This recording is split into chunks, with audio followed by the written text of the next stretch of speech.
ভালোবাসা প্রায় ব্যর্থ হয়। ভালোবাসার আগে আমরা ভাবি ভালোবাসলেই হয়তো সেই ভালোবাসার পূর্ণতা পাওয়া যায়। এটি একটি ভুল ধারণা।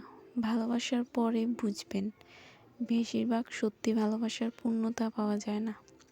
লোভ, লালসা, হিংসা এই জিনিসগুলো মানুষকে ভালোবাসা থেকে অনেক দূরে ঠেলে দেয়। কিছু জিনিস পাওয়ার আশায় অনেক সময় ভালোবাসা দূরে সরে যায়, তাও সারা জীবনের জন্যে। তবুও এগুলো মেনে নিয়ে জীবনকে সামনে এগিয়ে নিয়ে যেতে হয়। মানুষ আসলে যতটা ভালোবাসা দেখায় ততটা ভালোবাসে না।